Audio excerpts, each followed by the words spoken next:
algo que no puede ser cambiado, ¿sí? Eso es, tenemos una vocación. ¿Qué es la vocación? Lástima que Siri no, porque le preguntamos qué es vocación y él una vez lo dice, pero no quiere.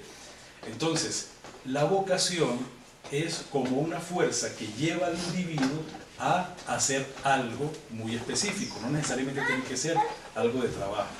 Cuando nosotros estamos hablando de vocación, ¿sí? Dice Gilman que tenemos que saber que tenemos una vocación. O sea, todos y cada uno de los que estamos aquí tenemos un fin en este mundo. Es un fin único. Entonces, Gilman dice, tenemos que conocer ese fin.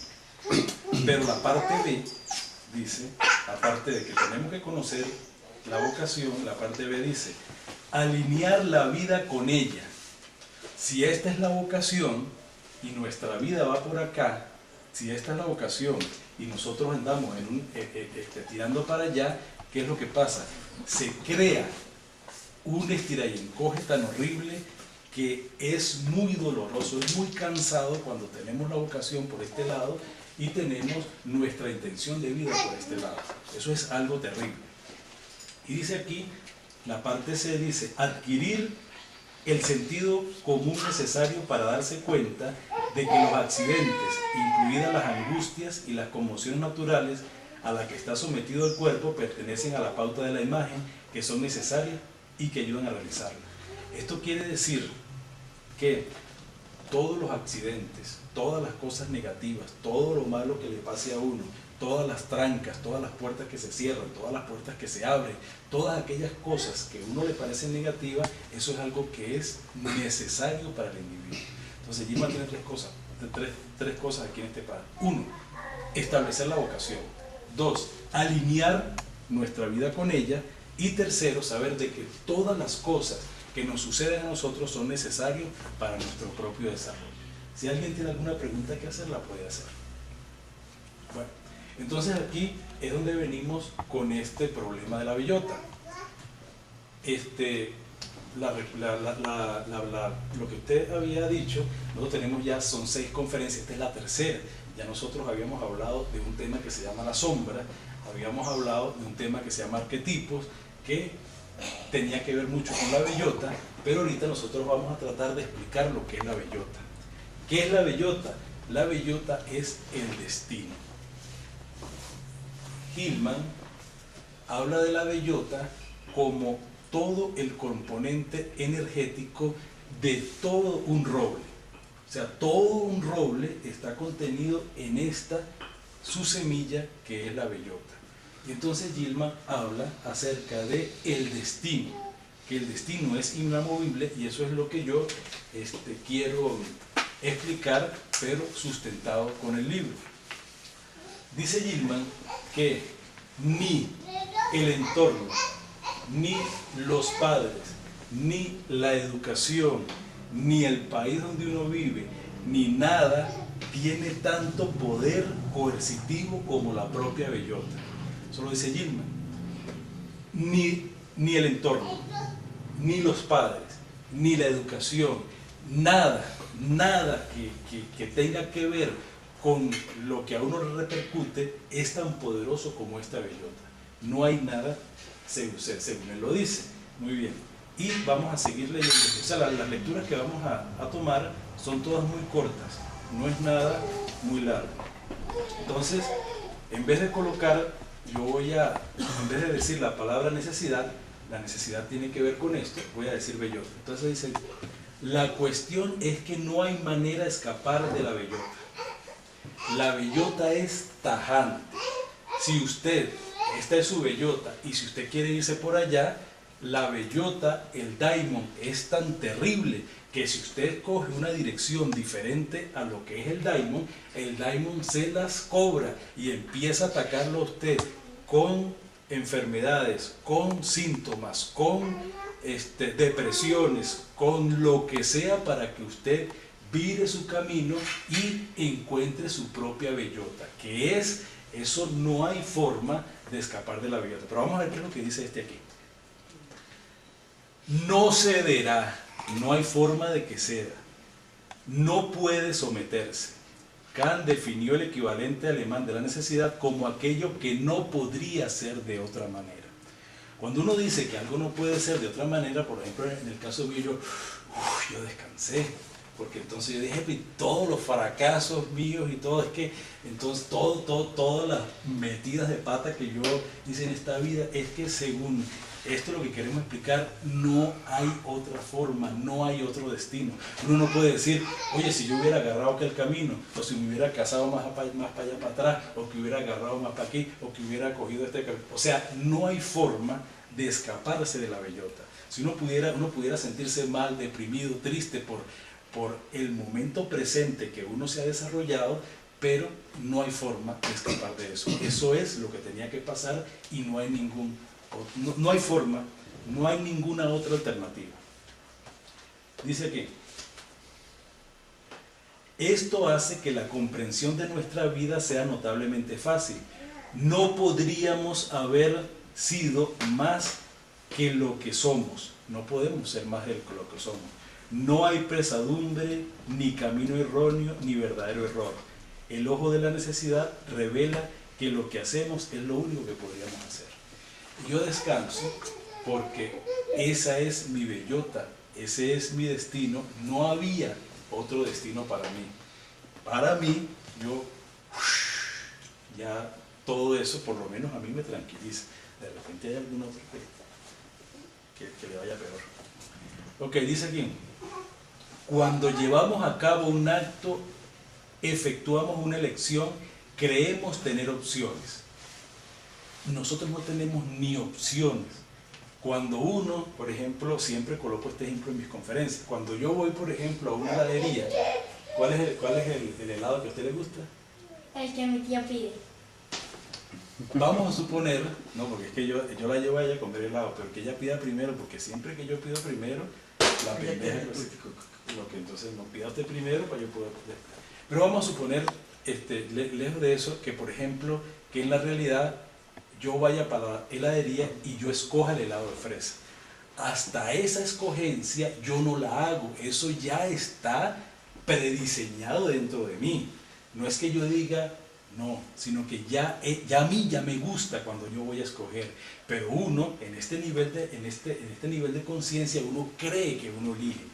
Y dice aquí, peor todavía, dice aquí, cuando llevamos a cabo un acto, efectuamos una elección, creemos tener opciones. Opciones, albedrío personal, alternativa, decisiones. Estos son los tópicos en los que medra el ego. Pero si por un momento alzamos la vista de la acción y especulamos, la sonrisa implacable de la bellota dice que cualquiera sea su elección es exactamente la que requería la necesidad. No hay elección. Si yo, por ejemplo, elijo algo, es la bellota la que lo escogió de acuerdo a su necesidad. Si yo escogí, por ejemplo, una carrera, un negocio, una mujer, todas esas escogencias, según esto, uno cree que la escogió uno, pero es la bellota la que escogió ese tipo de cosas. Bueno, muy bien. Dice aquí, ¿dónde están entonces los errores? ¿Cómo puede equivocarse uno y por qué ha de sentirse culpable si todo lo que sucede es necesario? ¿Qué decir del remordimiento? Según Gilman, no hay error en nuestra vida. Todo en nuestra vida sucede porque tiene que suceder, porque necesitamos ese conocimiento, pasar por ese conocimiento, por muy horrible que sea, por muy fastidioso, feo, que no me gusta, por más de que yo lo rechace, eso es algo que tiene que suceder. Si alguien tiene alguna pregunta o algún comentario, lo puede hacer. Entonces eso significa que entonces para uno poder descubrir la belleza, entonces uno tiene que pasar por transgredir normas o conductas morales, o si entonces, por ejemplo, si yo quiero descubrir que que el alcohol es malo y que me hace daño, tengo que volverme un borracho. Yo creo que se está haciendo, estoy preguntando, a lo mejor usted está haciendo un reduccionismo en el sentido de que, bueno, no sé si me equivoco, pero me da la impresión Ajá. Uno tiene una vocación, un destino, una bellota, una necesidad, una vocación, pero uno en el camino se desvía de esa vocación y es el destino el que lo va obligando a través de esos obstáculos a irse a lo que finalmente tiene que ir.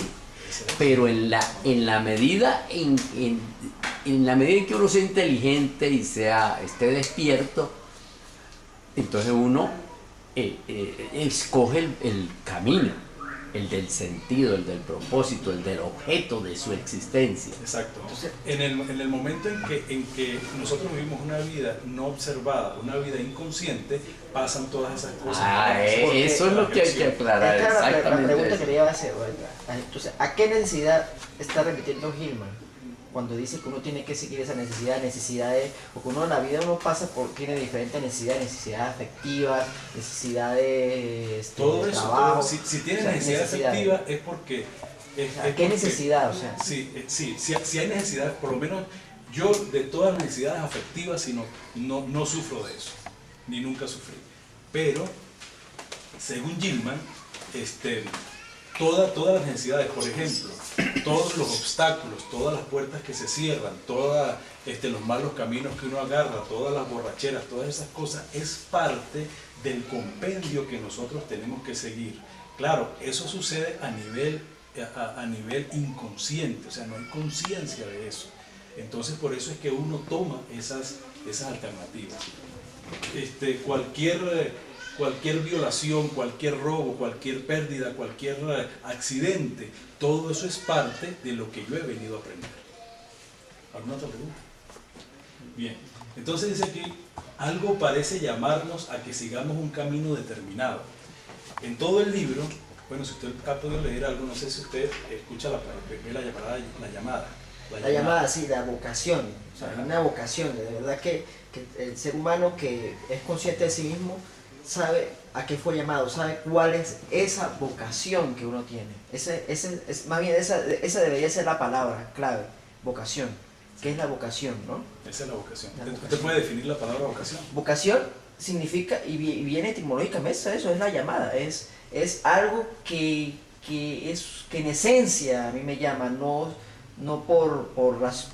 tiene que ver ni con condicionamientos culturales, porque uno tiene que averiguar siempre, cuando uno está estudiando este tipo de cosas, uno tiene que averiguar hasta qué punto el ser humano está condicionado culturalmente, o está condicionado por la familia o por el entorno, ¿no? Que eso puede llevarlo a otras cosas, ¿no? La vocación es otra cosa, la vocación es lo que en esencia a mí me llama a hacer o a avanzar de alguna manera en la vida, o sea. Bueno, cuando uno le pregunta a Siri dice que es como una fuerza, como una fuerza, pero como extracorporal. Exacto. Que lo va guiando a uno a determinado derrotero. Disculpa, ¿tú puedes aclarar quién es Siri? No, Siri es el asistente del iPad, que ella pues entonces uno le dice entonces llama, define una palabra, la define, y uno puede conversar con ella. Bueno, ustedes más o menos Albani es experta echándole broma a Siri hasta que Siri no le meta. Ahora, otra pregunta que yo te daría es que entonces, ¿qué es esa vocación? ¿Cómo actúa esa vocación, esa bellota con respecto a la condición humana? Porque la condición humana es cambiante. Siempre uno de niño quiere ser, cuando uno le pregunta, por ejemplo, una pregunta aquí a la niña, ¿qué quieres hacer tú de grande? ¿Tú qué quieres hacer de grande? Peluquera. Odontóloga. Bueno, ella quiere ser odontóloga. Y puede que eso sea lo que ella desee, pero depende de las experiencias que ella tenga en su vida, puede ser que ella cambie después a otra cosa. Entonces, ¿cómo me explica Hillman ese cambio? No, es que hay niños que tienen un daimon tan poderoso que lo va guiando por el camino. Hay daimons que son erráticos, y eso es parte también de la experiencia que uno tiene que vivir, ese hierro. Okay. Entonces aquí dice, no hay casualidad sino destino. En nuestra vida normal, siempre hay quien dice, no hay casualidad sino destino. Y el destino es lo que ya está forjado y eso es lo que queremos estudiar. Muy bien. Aquí tenemos el mito de Er. Pero entonces como no lo vamos a leer porque si no, se va la luz, hay un terremoto. Lo podemos tratar el sábado en la casa. Exacto, sí.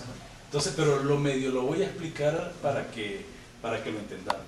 El mito de Er, Platón, en su libro La República, finalizando, eso lo dice aquí mismo Hillman, él habla acerca del mito de Er, el armenio. Este Er, rapidito porque eso es bastante extenso, el mito. Él fue un gladiador que cuando murió, creo que duró varios días sin descomponerse. Y a él lo llevaron rapidito para que él viera que cada alma escogía su propio demonio. Cada alma escoge su propio destino. Cuando se está allá, el alma escoge su propio destino y Dios no tiene nada que ver en lo que nos pasa, porque nosotros, de acuerdo a nuestra necesidad, de acuerdo a lo que nosotros venimos a aprender aquí, entonces escogemos ese destino. ¿El alma bebe qué? Bebe del lago del olvido, ¿verdad? Que es pero tú le pusiste un nombre la otra vez. no recuerdo, pero ellas beben del lago, sí, del olvido. Ajá. Entonces ellas, al beber de eso, olvidan todo lo que han vivido. Exactamente. Entonces, el alma escoge su destino. Bebe de esa agua y cuando llega aquí, a buscar, ¿sí? Sabiendo que, o sea, hay que entender que tenemos un destino y hay que entender que nosotros olvidamos que nosotros escogimos. Y vamos a ver qué es lo que dice Hillman de esto, de qué es lo que escogemos. Vamos a hablar aquí. Aquí dice, son lecturas cortas, no es que yo me voy a leer todo el libro. Aquí dice, el más importante de los platónicos tardíos, Plotino, ¿te has escuchado? Okay. Explica que elegimos el cuerpo, los padres, el lugar y las circunstancias apropiadas para el alma y que, como dice el mito, pertenecen a su necesidad. De acuerdo a la necesidad de cada quien, escogemos cuerpo y escogemos si vamos a venir chavetados o vamos a venir medio locos o vamos a venir sin un ojo. Todo eso nosotros lo escogemos previamente. Dice aquí, esto sugiere que las circunstancias, incluido mi cuerpo y mis padres, a los que puedo maldecir, son la elección de mi alma, algo que no comprendo porque lo he olvidado. A fin de que no lo olvidemos, Platón cuenta el mito y el último párrafo dice que mediante la preservación del mito podemos preservarnos mejor y prosperar. En otras palabras, el mito tiene una función psicológica redentora. Una psicología que procede de ese mito puede inspirar una vida fundada en él. Y yo vuelvo otra vez a descansar. Función psicológica redentora. Y entonces yo digo, oye, qué bien. Entonces mis circunstancias, sí, o sea, ¿qué voy yo a renegar a lo que he llegado a ser o lo que no he podido ser? Si eso fue lo que yo escogí vivir, eso fue lo que mi alma, en mi necesidad de lo que yo tenía que vivir, eso fue lo que me puso. Entonces yo, pues, vivo bastante tranquilo por eso. Si hay alguna pregunta, algún comentario, lo podemos hacer. Otra vez la pregunta, entonces, otra vez la pregunta, entonces, con respecto a esa condición, a esa parte cambiante de la condición humana, ¿cómo entonces uno puede explicar esa bellota? Por ejemplo, ¿hasta qué punto nosotros estamos en ese sentido condicionados? Porque muchas veces nosotros, por ciertos condicionamientos exteriores, por ciertos condicionamientos de orden ambiental o de orden familiar, uno puede no elegir lo que esa bellota nos manda. Exactamente, eso también sucede. Sí, o sea, cuando uno no elige lo que la bellota quiere, uno lo paga con mucho dolor, uno lo paga con mucho sacrificio, uno lo paga con depresiones. El daimon es tan terrible que empieza a darle latigazos al individuo para ver cómo hace. Mire, el señor Enrique Orbera, él es especialista en cáncer, y él dice que para que una persona logre curarse de cáncer, debe meter la mano en lo que él llama un calcetín y darle la vuelta completa. Entonces viene el juego como de la gallinita ciega. Es algo así como de uno cambiar la vida, o sea, ciertos aspectos que uno hacía, dejarlos de hacer o hacer otros, o buscar la forma, cambios de pensamiento, cambios psíquicos, y entonces uno empieza. Vamos a suponer, aquí está el Daimon, entonces yo empiezo, me voy por aquí, es como frío, frío, frío, síntomas, síntomas, síntomas. Vengo para acá, me estoy acercando al Daimon, más bajo, más síntomas, un poquito más felicidad.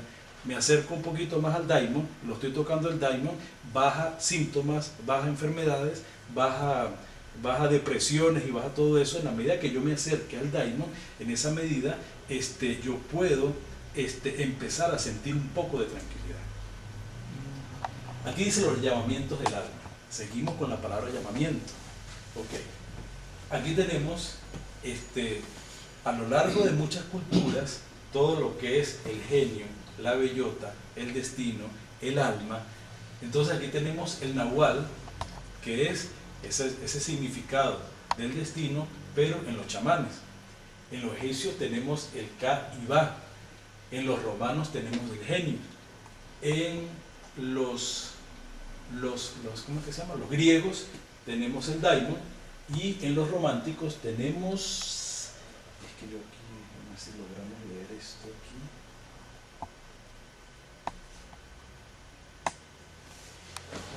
El Kibes, algo así. Parece el Kibes. Ok. Pero vamos a leer algo para que no me anden tumbando los planteamientos. Yo vengo aquí muy bien documentado. Dice que durante siglos hemos buscado el término apropiado para distinguir este llamamiento. Dice que los romanos lo llamaban genius.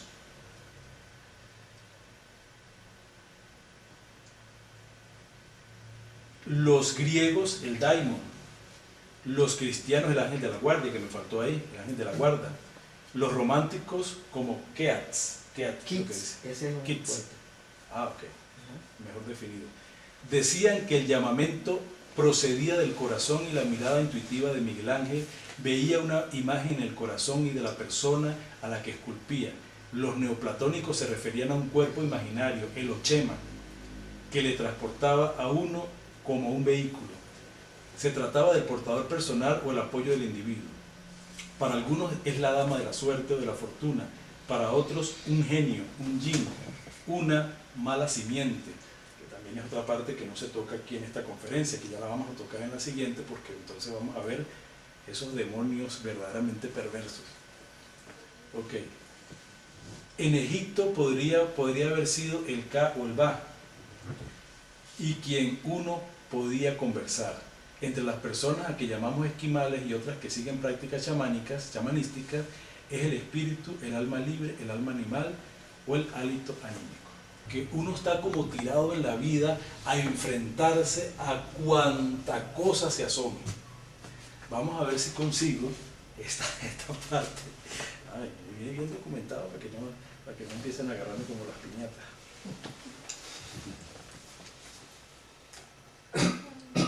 Si me dan un segundito, yo consigo aquí. Sí, uno, lo que dice él es muy cierto, uno viene a este mundo así, lo tiran a uno ahí como a vivir, como a padecer, a sufrir,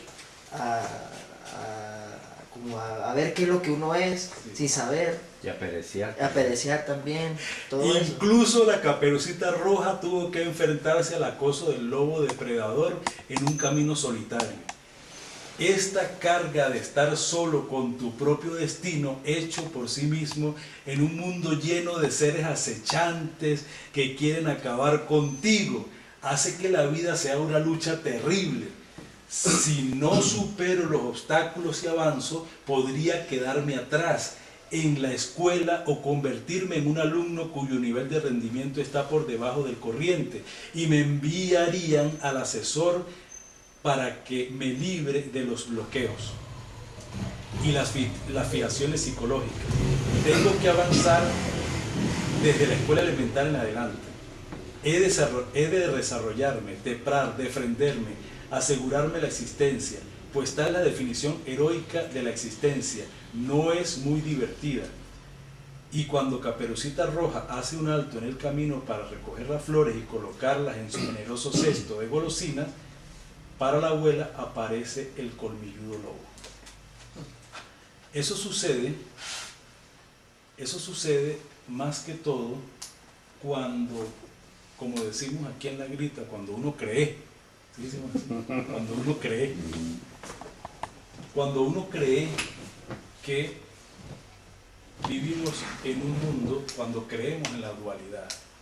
Porque nosotros no sabemos que tenemos un ángel guardián que vela por nosotros, que nos ayuda, que está pendiente de nosotros y que quiere lo mejor para nosotros.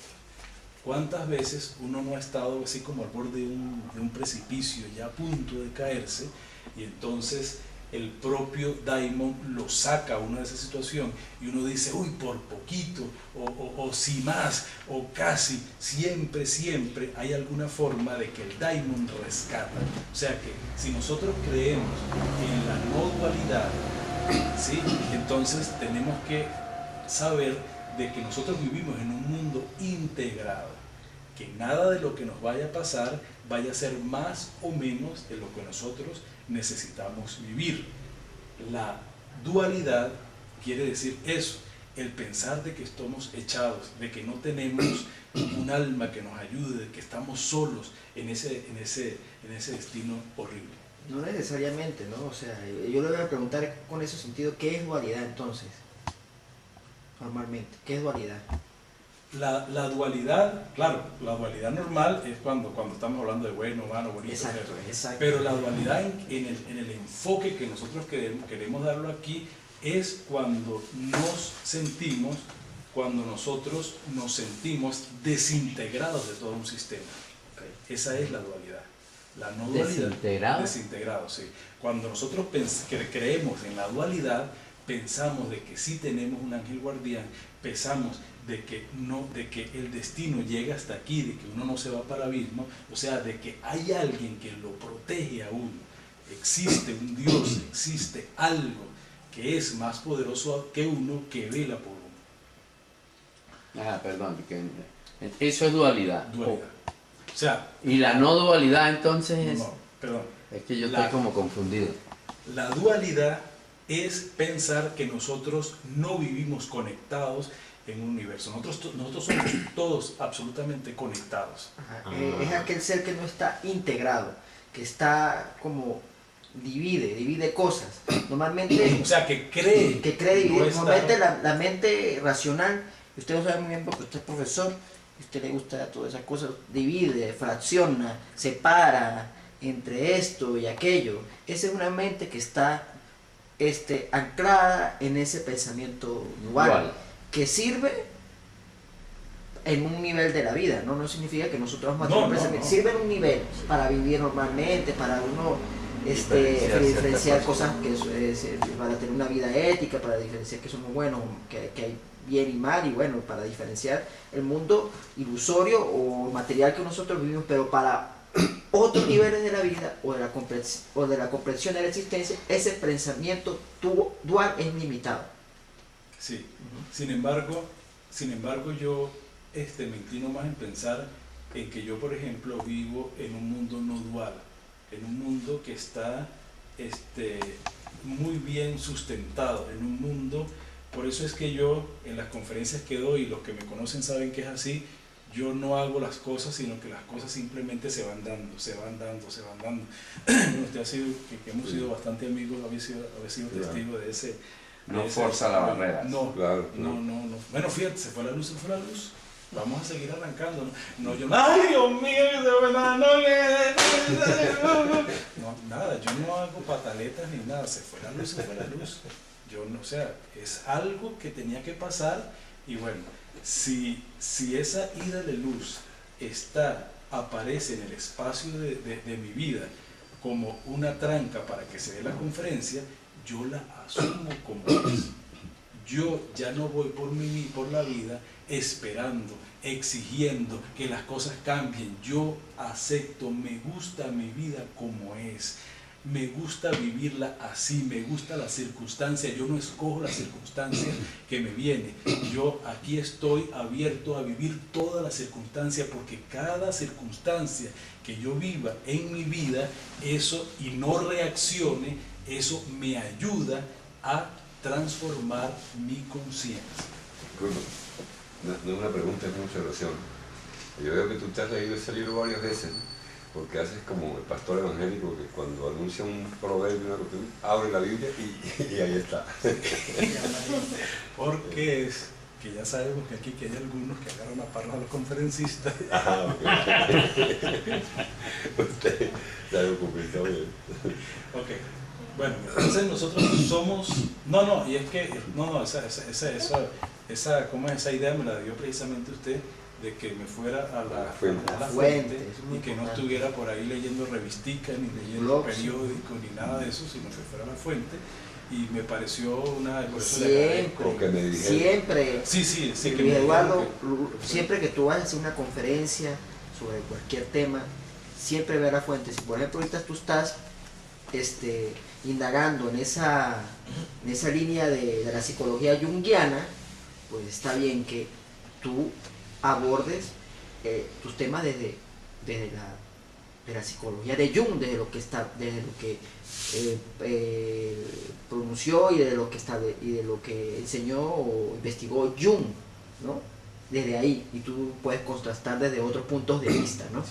Y entonces uno hace una conferencia más sólida. Claro. ¿Cómo